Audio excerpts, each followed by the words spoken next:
Welcome back to the Theater Podcast and to this ongoing takeover from the Kite Runner. I can't wait to share this episode with you, with Azita Ghanizada. She continues to break so many barriers as an actor, an advocate, and basically just an all-around amazing person who can't stop, won't stop. You have to check out her TEDx talk about her experiences as a child and being a political asylum seeker from Afghanistan. It's in this incredible story, and the link to that is in the show notes, so check that out after you listen to this episode. Find me online on Instagram and Twitter at theater_podcast, on TikTok at the Theater Podcast. Leave a rating and a review wherever you're listening now. Go backwards and forwards in the feed. Make sure that you've checked out all of the other episodes from the Kite Runner takeover, and go see the show. Just an amazing show. So now everybody, please enjoy this episode with Azita Ghanizada. Here you go. 1, 2, 3.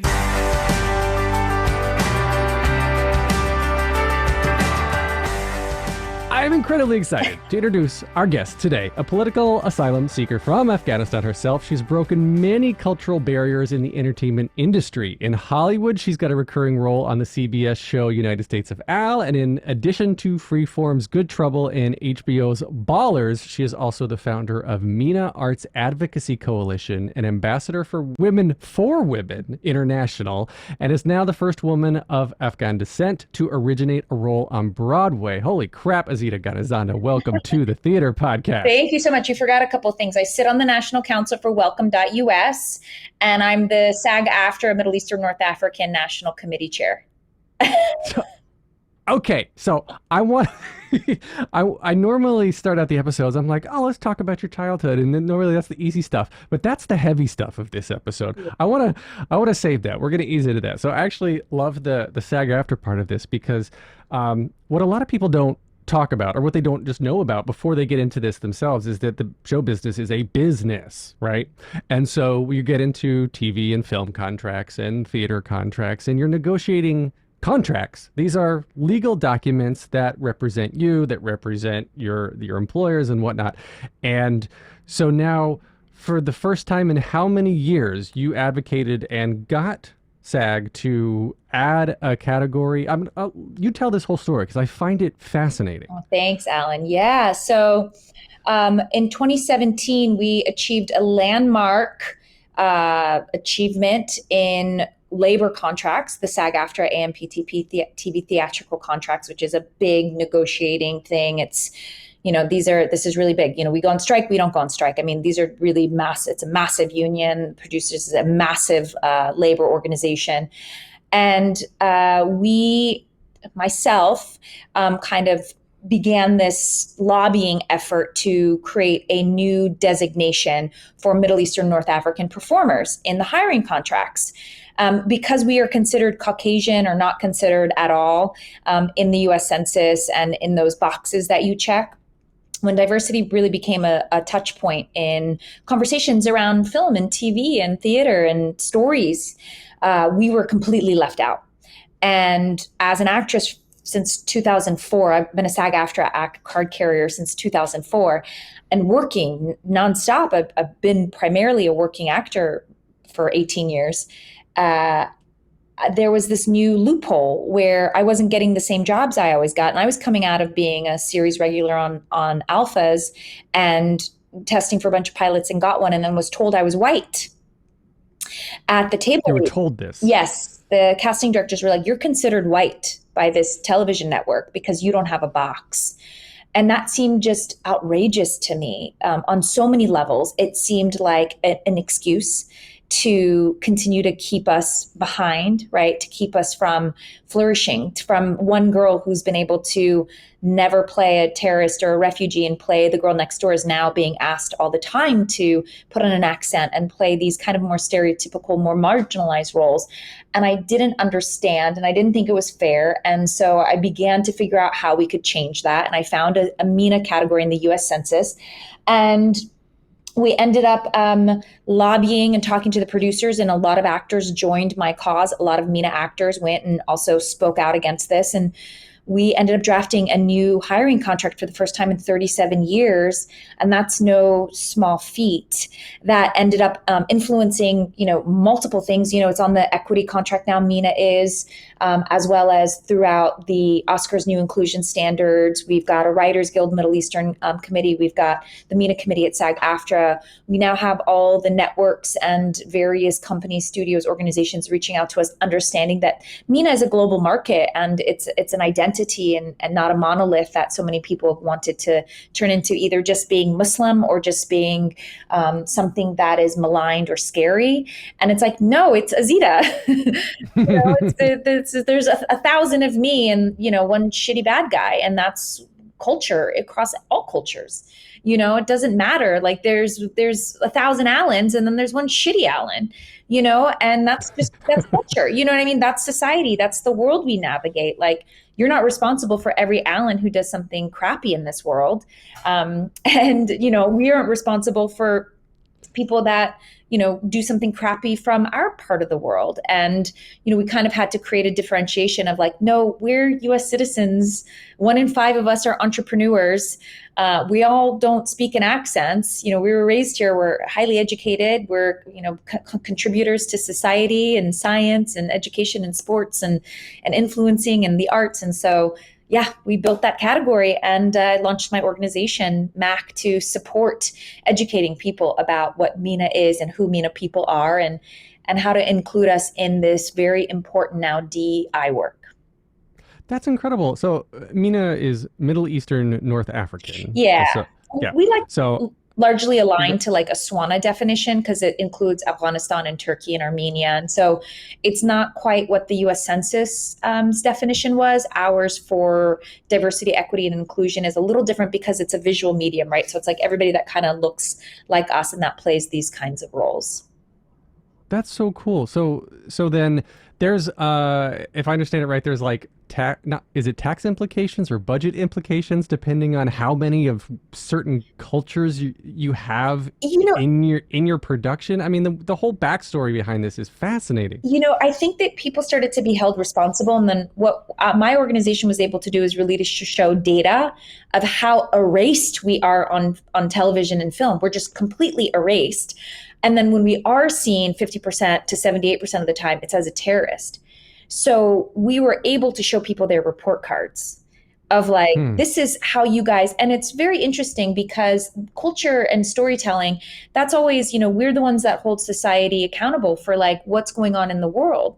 But when the storytelling is so maligned about one culture, any culture, whether that's Latinx or Black or white or whatever it is, if we were consistently maligning white people as school shooters or neo-Nazis 80% of the time on television and film, then the implications of that would be, incredible. It would be impactful to the way that people viewed white men in society. Scary. And so we were able to kind of show people that this is what you're doing. And they're still kind of doing it. We still have to fight for inclusion in a way that's safe and honorable and balanced. And there are tax implications and there are actually, audiences, diverse audiences want to see diverse casts and shows that have just a plethora of what the world looks like in it. Those are the shows that do the best. Those are the shows that have the highest ratings. Those are the films that have the biggest box office turnout. So it's not me saying, oh, we need this. It's like, it's audiences want to feel reflected in some way, big and small. And that drives people to the show, and that drives people to the theater, and that drives people to the seats in the movies.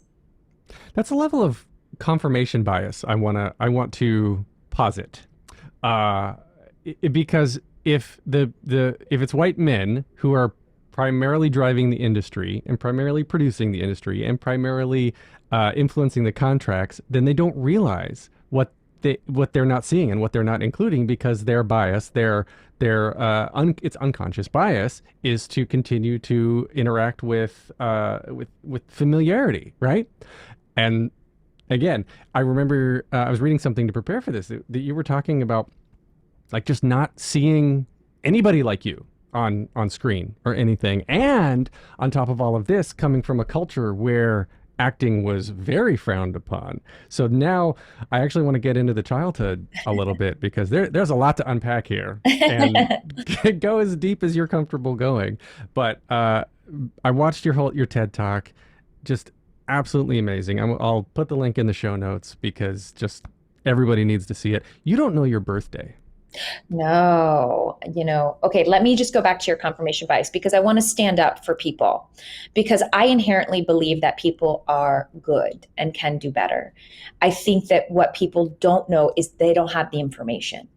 And I think when you teach people and you go, I'm not like angry, I just want you to know what you're doing. And they go, oh, snap, we got to fix this. And that's usually like 7 out of 10 times, So I just say that confirmation bias and unconscious bias, once it's kind of shown to people, to me, to you, to anybody, once we become aware of it, we have the ability to change our frame of thinking. So that was I just wanted to go back to that point you made. Thank you. That's very important. My childhood was very difficult. I actually, feel bound to the respect of my family to not even divulge all of its difficulties because it's also their story. And I can only speak from what I went through life trying to achieve or trying to be. And it's very funny because this play is bringing up so much of that again. The becoming vulnerable within the cultural dynamic, living this play out every single night, 8 times a week, is reconnecting me to pieces of myself that have long been forgotten. And it's a wonderful exploration of remembering because I unfortunately disassociated so much of my life to protect myself. Mm-hmm. And I threw myself into achievements, right? As you rattled off the right? Like that started long ago. And you heard that a little bit in my TED Talk that I worked so hard to be accepted because one, I was not accepted and I wanted to fit in. And so the way that I thought to fit in was to just be the best at whatever I could do and to lead and to inspire. But I also did it as a way to survive. And as you get older and you're given the opportunity to undo some of the things that you look at and you go, God, I thought that was like a positive of mine. Like I'm such a go-getter and I get this done and that done. And then to sit with oneself and to sit with counsel and learn that that's a way that you've hidden from your own heart because your heart has been hurt.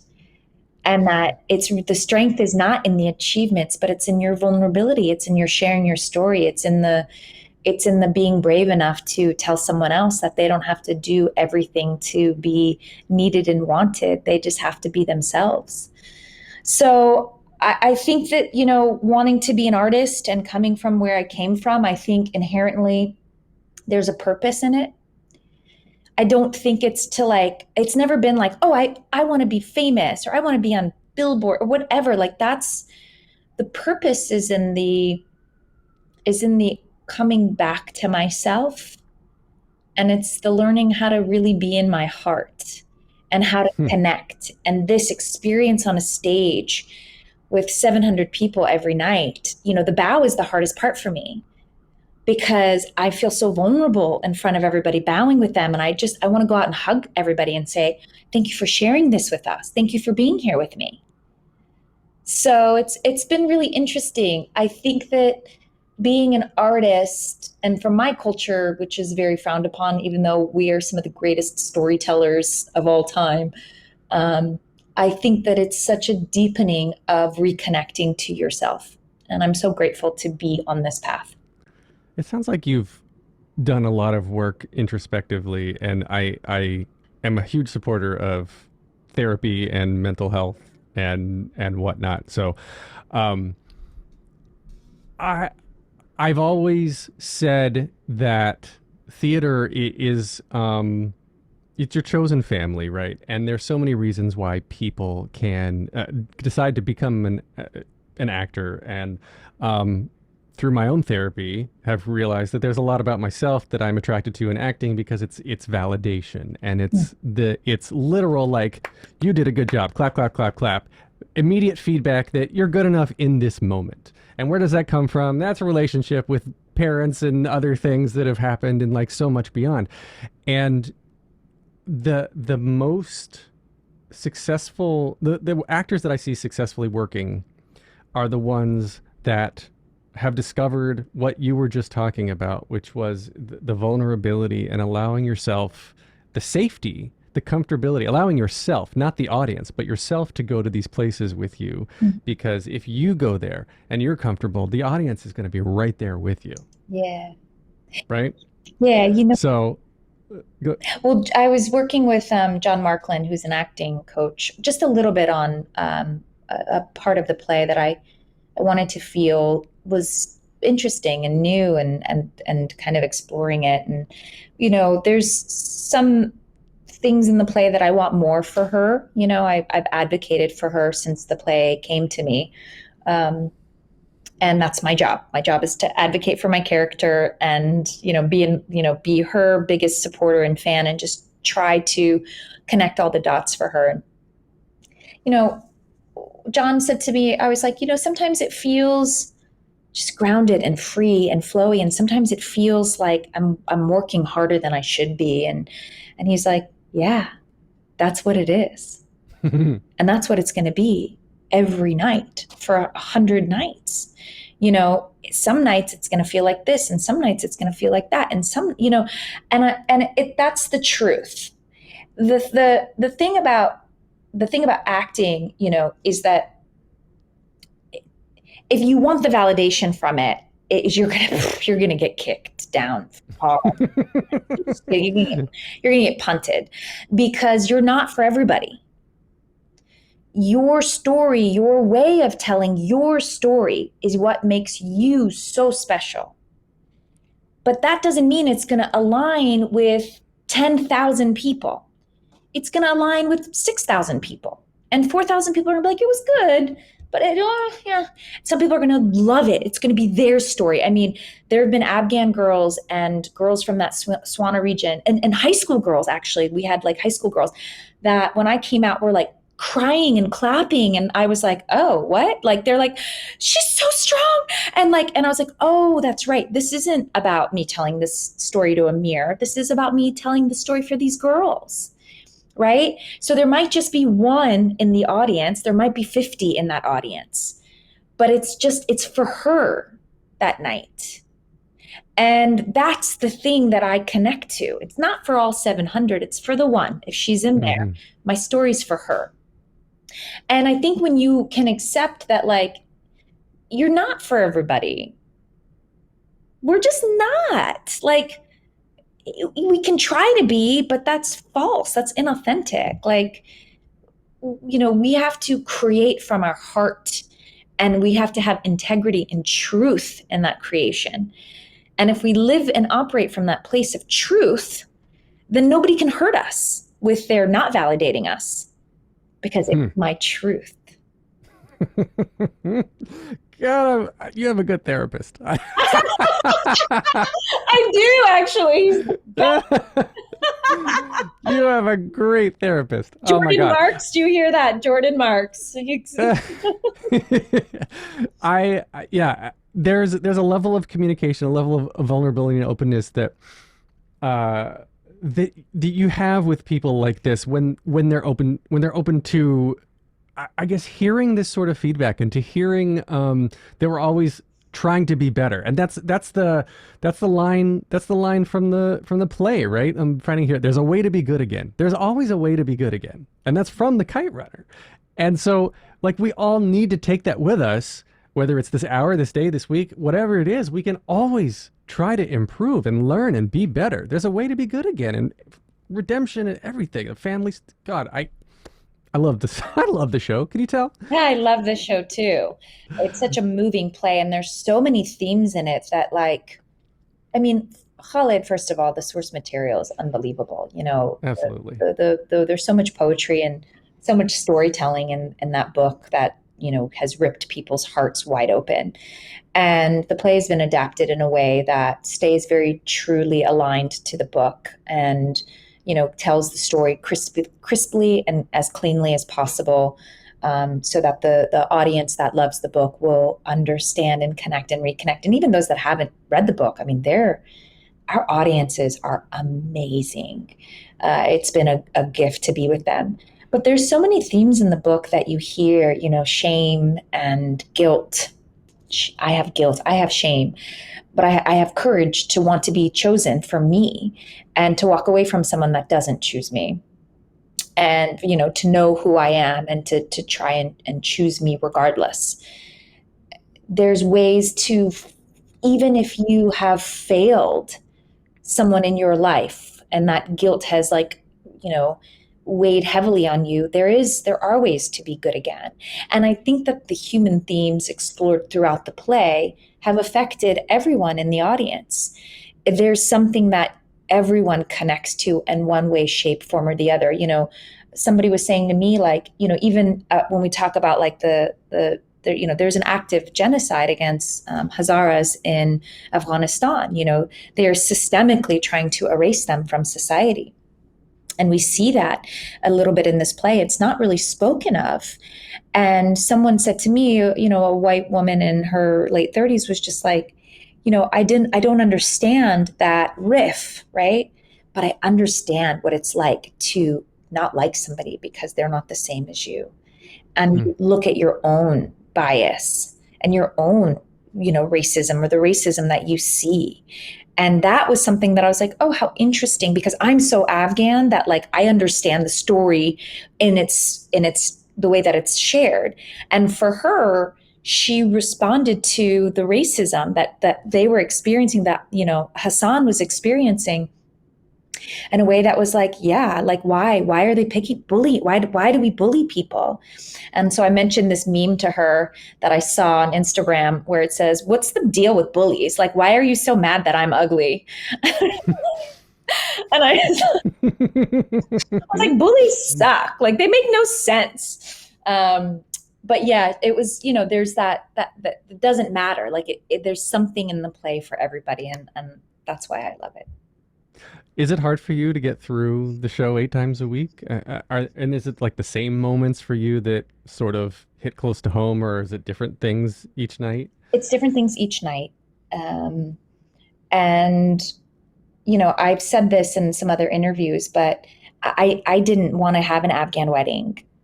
I'm not really somebody who's been like, I want to get married. That's not really, you know, I had to rebuild myself as a little person into the adult and the woman that I'm becoming. So I wasn't like, I want to get married. That wasn't my thing. It was like, I want to feel safe and whole and like loved and creative. And I want to know that my life has purpose. And if that's a marriage, that's a marriage. Like, it wasn't not, but it just wasn't the thing. And I really walked away from kind of cultural and traditional obligations by becoming an artist, by being on my own. I've been on my own since I was 17, which is pretty much unheard of in our culture. And I didn't want to have that experience. And now I wear the green dress and I walk out to Ostaburo 130 times this summer into fall, and I kiss that Quran. And when I kiss the Quran, I cry. And I'm not supposed to cry, but it's so moving that I'm having this lived out experience over and over again. And it's special and it's beautiful and it's weird and it's just all connected. And my mom gets a kick out of it that she sees me in that green dress. She's coming to the play and she said, Azita, should I bring my green dress? I was like, please, Mom, please wear your wedding dress to Kite Runner. So everyone knows that you're my mom. So she just wants to make sure it's clear. So that'll be amazing. So just come on down September 23rd. She's proud. She's got to be proud, though. Well, okay. So that's a question then. Is from the family perspective, right? You've come over to America. You get political asylum.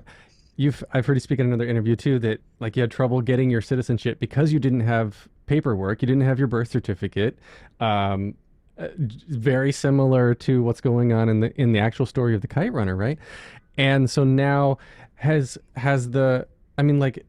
guess your family as a whole, have they come to realize that, like, this is great, this is amazing, you're taking care of yourself, or was there a little bit of like butting heads for a while? There was butting heads for a while in the beginning. First of all, they're terrified. What is an actor? They don't know what Broadway is. That was like, I'm going to go make my Broadway debut. They're like, oh, is it on television? Like, how do we see it? Like, it's not first of all, our stories aren't told. Right. And it's also something that we're not like, oh, let's go see this. It's just so far out of like our cultural norm. And so there's so much pride and acceptance. And a lot of my family has come, and my cousins, sophisticated, successful, work at Google, run think tanks, smart, successful family members. This was their first Broadway play. Wow. And a lot of the audience that's of the regions, it's their first Broadway play. And they are sobbing, first of all, because they're so proud that I'm in this story, that this story is being told, that they're seeing their culture in a way that's beautiful. And now they're like, I want to see all the Broadway plays. Right. So like Broadway hasn't opened itself up to audiences like this before. Like there's all these Afghans and Iranians and Pakistanis and people from the Middle East and North Africa all throughout coming and just like sobbing. And it's so special to me that we're bringing in this new audience. And so, yes, my family is proud. It took them some time. I think they had to start seeing me successful. And also there's ups and downs from an artist, right? I would have a tremendous amount of success, and then I'd have 9 months where I didn't work at all. And that's very scary to parents. And, they would cut, what's the backup plan? What's this, and they just didn't understand. So when I was, in my 20s, that was hard to hear. I'm just like, leave me alone. Like, let me figure this out. And I had every job in the world, and they didn't love that. There's a line where Baba says, you're going to go get a chatti job like mine. And they were like, you're educated, you're smart, and you're walking dogs. You know what I mean? Like that you're house sitting. Like they just like, they couldn't like fathom that I was choosing the path of artistry instead of doing what other things I could do. But I remember my mom saw me in an episode of Castle, and I was playing a dominatrix.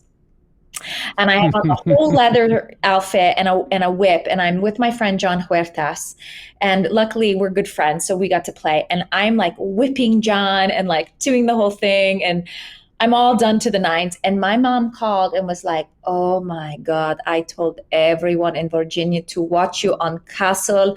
Your makeup was so pretty. And I was like, oh, great. Like totally like forget cultural bias. She didn't care that I was a dominatrix at all. I looked good, and I was on a hit show and ABC at 10 p.m. And she loved it. She just loved it so much. So I would definitely say it's changed.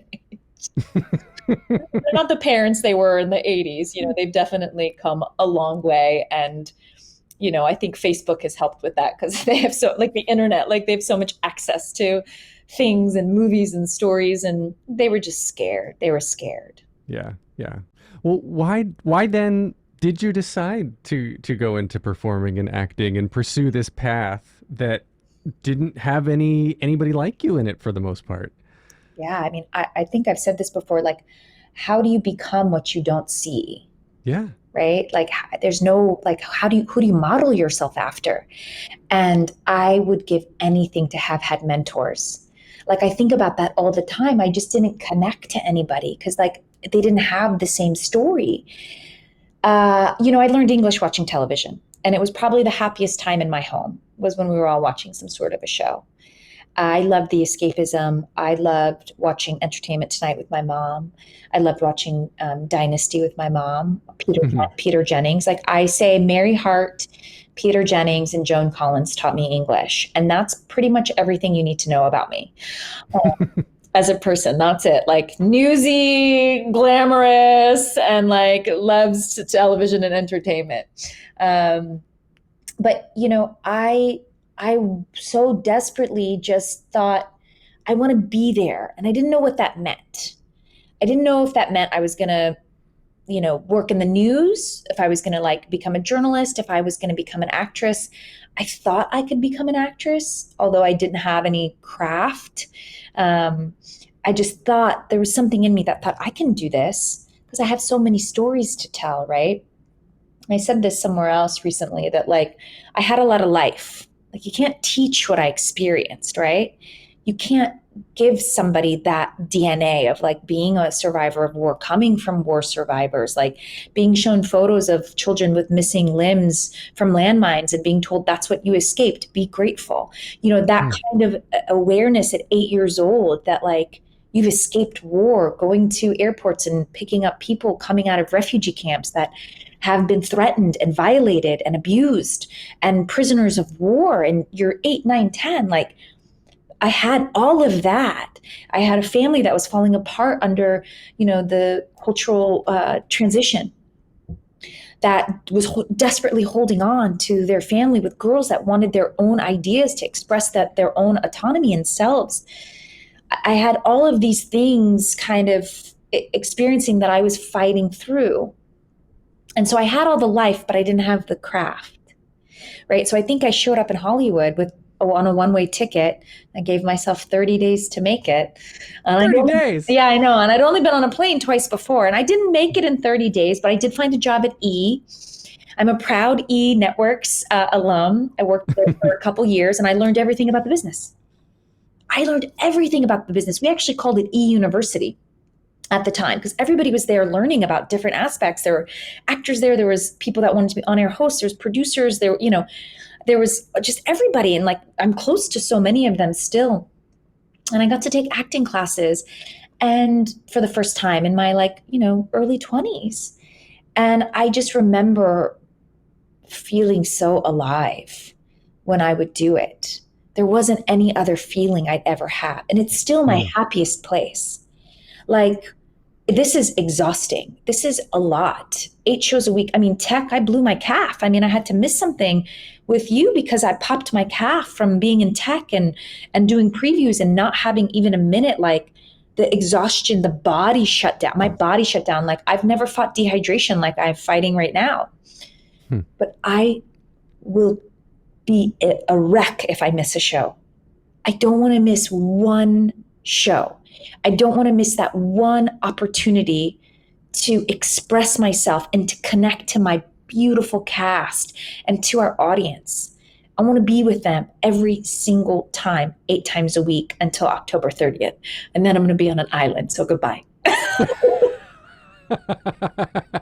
Fair and well-deserved, I suspect. Yes.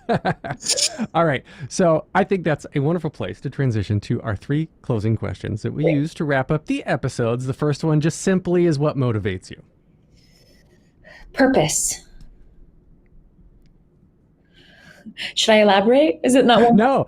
I'm like, do I do an Avenue Q joke or do I let this sit? Okay, I'll let it sit. Okay. Cool. All right. Next question is, what advice would you give to your younger self and younger people listening now, starting out down a similar path? Oh, wow. If you know everything about yourself, then nothing anyone can say about you will hurt you. If you know everything about yourself, then nothing anyone can say will hurt you.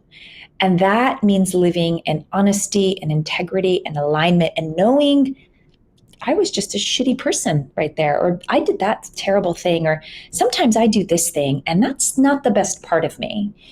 And when someone comes to you and says, you did this, you go, oh, wow, that's that part of me that like, okay, it's not the best. And I want to take accountability or whatever, or even if it's in a performance, you're like, I was schmacting. I don't think that was my best show yet.